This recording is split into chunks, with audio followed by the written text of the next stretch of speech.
Mga katrops, good afternoon na mga katrops. Daming biyahe mga katrops, wala pa tayong kain. So galing tayo sa parking na building na to. Nasa One Park Drive tayo mga katrops. So ngayon dahil tanghali na, nagmamadali tayo mga katrops dahil pupunta tayo ng bangko. Magbabangko tayo ngayon mga katrops. Ayan, so nasa area tayo ng Uptown Mall. So punta tayo ng bangko mga katrops.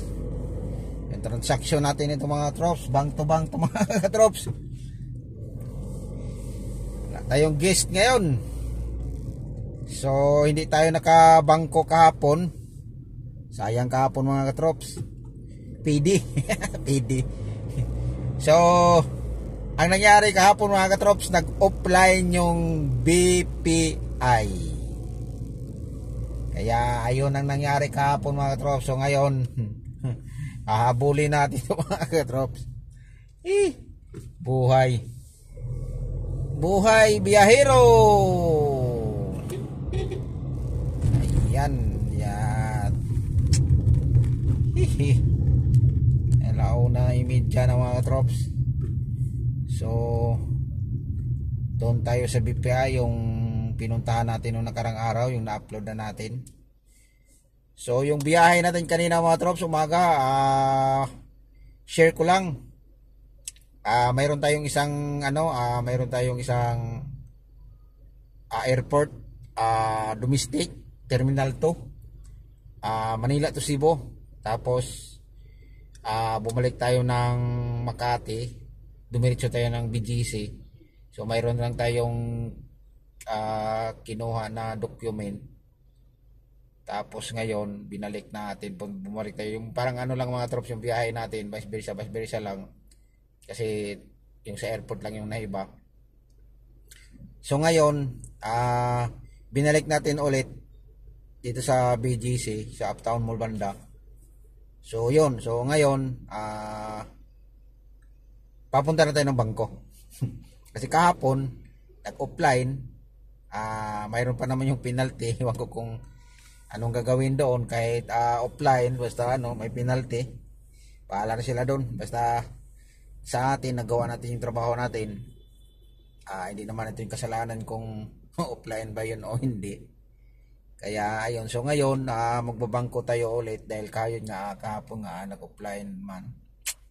Sayang. So sana mahabol to para mayroon tayong, alam mo na, mayroon tayong makukuhang medyo maganda-ganda dahil hindi na kahapon. So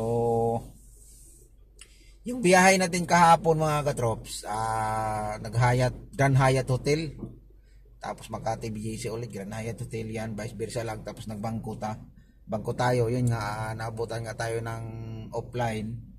So hindi tayo swerte na sana.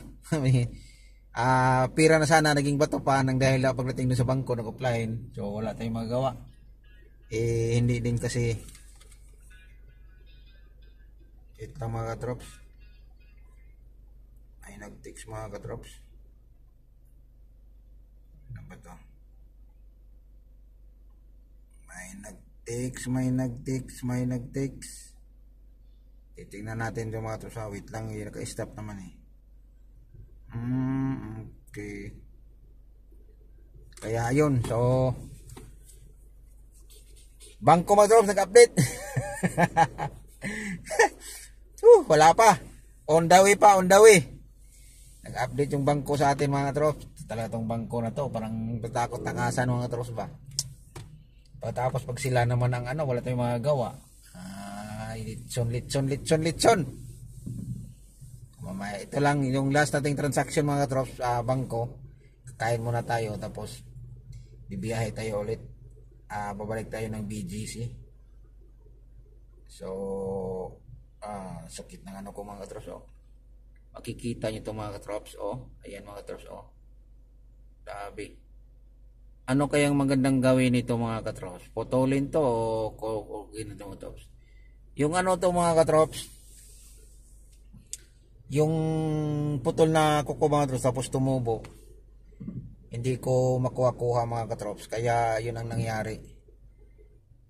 So ang bilis talaga ng panahon mga katrops, ilan na lang, so November na, Halloween, Holy Week na, Holy Week pala, sorry, Holy Week na pala mga katrops. Parang kailan lang mga katrops, mag November na, sus, nangalahati na tayo mga katrops sa October. Sana pagdating ng next year medyo magkaahon tayo ng maluwag-luwag tayo mga katrops, kasi pero papasalamat pa rin tayo mga katrops dahil kahit ganito lang ang buhay natin, di natin maiwasan na magkaroon talaga ng mga trial sa buhay. So malapit nang matapos yung tawag nito, nasa pedestrian, gitnang-gitna tayo mga katrops. Buti hindi tayo inano ng martial mga katrops. Ayan mga katrops, papakita ko yan. Yan mga katrops, buti na lang mga katrops. Kung ibang martial pa yan mga katrops, yung nagta-traffic mga katrops, uhuliin tayo mga katrops, kasi nasa gitna tayo ng pedestrian, kumbaga naharangan natin mga katrops ba. Buti na lang may mga tao din kasing ganun na mapagbigay siguro, o alam na nila. So ayun, so nakikita nyo yung ano mga katrops, yung Fortuner na yan mga katrops, at saka yung Adventure yan. So nasa likod tayo mga katrops, yan nakikita mo yung mga guhit-guhit yan mga katrops, pedestrian yan mga katrops. So dapat naman talaga yan mga katrops, hindi yan harangan ng sasakyan. Tayo yung isang pedestrian lang mga katrops sa atin dito banda. So nasa gitnang-gitna talaga tayo mga katrops. Buti na lang hindi tayo inano ng violation, kasi bawal yung mga katrops daanan ng tao. Yan nga sinabi ko, bawal harangan yan. Kaya yung mga katrops, so andito pa tayo mga katrops. Thank you for watching mga katrops. Ingat po tayo lagi, always laging mag-iingat. Bye bye.